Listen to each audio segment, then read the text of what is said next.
Manfaat atau faedah membaca Al-Quran secara terus-menerus. Yakin betul dengan ini ya, awas, ini rahasia. Saya hanya bagi di antara kita saja ini.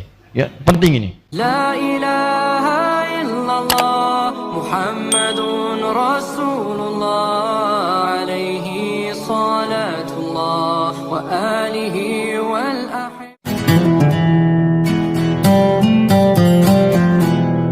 Berkata Abdul Malik bin Umair, satu-satunya manusia yang tidak tua, awet muda, dan tidak pelupa adalah orang yang selalu membaca Al-Quran. Juga berkata Abdul Malik bin Umair, manusia yang paling jernih akalnya adalah para penghafal Al-Quran. Seorang dokter ahli jiwa, Dr. Al-Qadi, melalui penelitiannya yang panjang dan serius di Klinik Besar Florida, Amerika Serikat, Dr. Al-Qadi sukses menunjukkan bila seseorang hanya dengan mendengarkan ayat-ayat Al-Quran bisa rasakan perubahan fisiologis dan psikologis yang begitu besar, yaitu penurunan depresi dan kesedihan, serta mencegah datangnya berbagai jenis penyakit. Dari hasil uji cobanya ia berkesimpulan, bacaan Al-Quran berpengaruh besar hingga 97% dalam melahirkan ketenangan jiwa dan penyembuhan berbagai macam penyakit.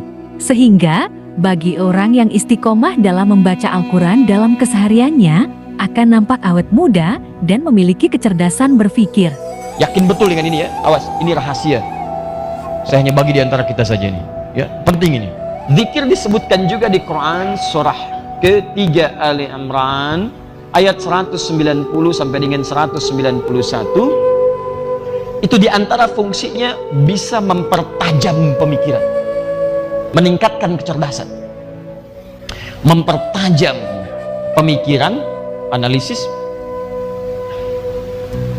dan meningkatkan kecerdasan.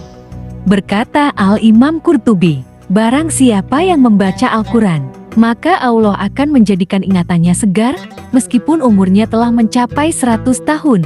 Imam Besar Ibrahim Al-Maqdisi memberikan wasiat pada muridnya, Abbas bin Abdi Daim, perbanyaklah membaca Al-Quran, jangan pernah kau tinggalkan. Karena sesungguhnya setiap yang kamu inginkan akan dimudahkan, setara dengan yang kamu baca.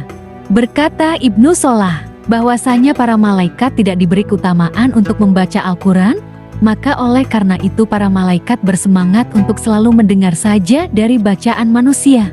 Berkata sebagian ahli tafsir, manakala kita menyibukkan diri dengan Al-Quran, maka kita akan dibanjiri oleh sejuta keberkahan dan kebaikan di dunia.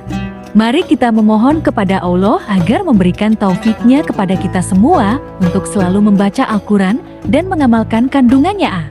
Jadikan Al-Quran teman di dunia dan penolong di akhirat.